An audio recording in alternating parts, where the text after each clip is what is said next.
In the land of grills, yes we are. What do we got there? From Weber, brand new from Weber, the Star Spangled Kettle. Oh man, folks. We're gonna show you how to put it together. We're gonna talk what I paid for this. You're probably saying, oh boy, this is probably pretty pricey. Oh, you'll be surprised. And you know what? Down in the links, if you wanna see how they make these kettles, about 3 years ago, I took a tour that Weber offered up to Tom Horsman of YouTube and his viewers, all you people, the tour of the Huntley, Illinois plant where they actually make kettles like this. It's gonna be a good one. Let's get started. Let's get started with the Star Spangled Kettle. A lot of people asking where this thing is made.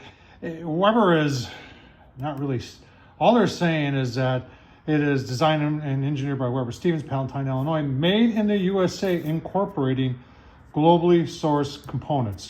No idea what that means. So assembly, the Built app, I use that app to put together that grill, and it actually is pretty cool. So there's really, you know, I hate to say there's nothing fancy about this grill other than the paint job. This is your as basic, well, I think there's one level lower than this, of the Weber 22. Doesn't even have the ash, just has the ash pan, and it has the vents, 3 vents on the bottom. So it's pretty basic grill, but it's the paint job that everybody's excited about. All right, I bought it at walmart.com, 150 bucks. All right, let's get everything out of the box. Here's the big reveal. Look at that. Very nice.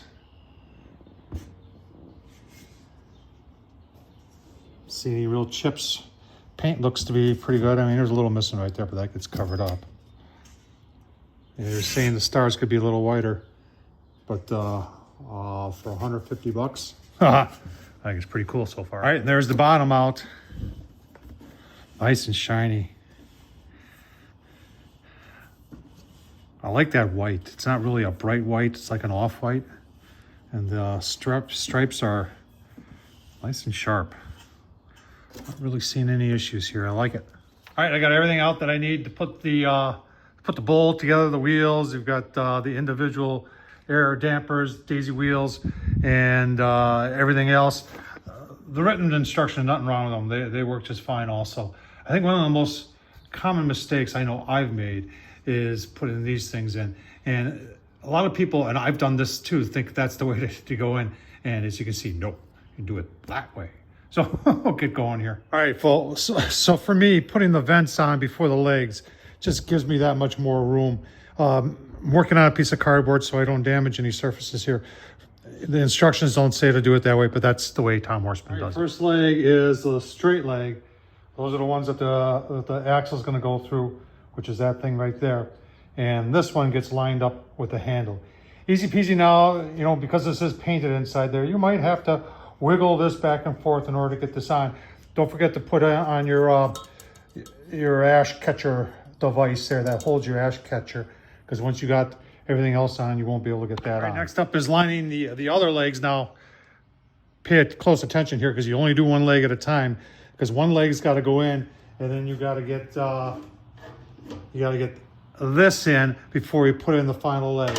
Common mistake that a lot of people make. There's also multiple holes to line up. So this is the part where you play close attention. Or you can do is you can see, show you here, the flat side, this side, I don't got the hole lined up right here, is obviously going to go with that hole right there. So just follow the instructions and you'll get it together just like me. Here's another mistake that I've made before, is that when you put this on, this hook goes in this hole right here, so it's like this. So you would put it in kind of like on an angle, just like that, and then you rotate it, and it's your axle, just like that.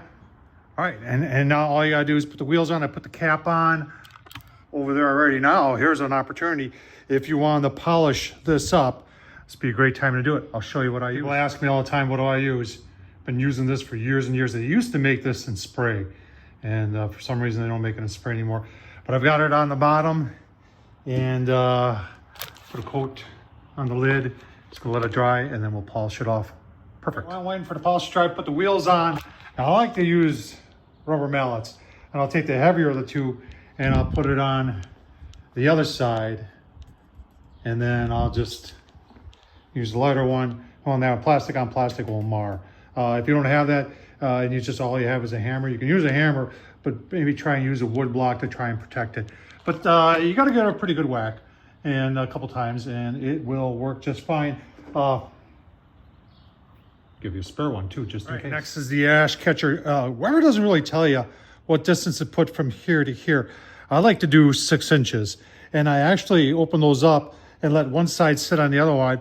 That way, when you're moving it around or even the wind doesn't rattle it out of there. We are all polished up and ready to turn it on its, put it on its wheels for the first time.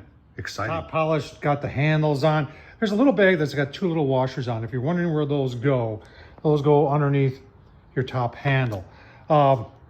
Little criticism online that they didn't do anything retro with the handles, and everybody's saying, oh, wooden handles. I said, Weber would have been cool.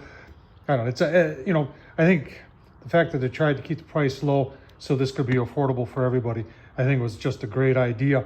I did order online some patriotic type red, white, and blue wooden handles. I haven't received them yet. I'll show them to you when I get them. Give you my final thoughts. Well, there it is.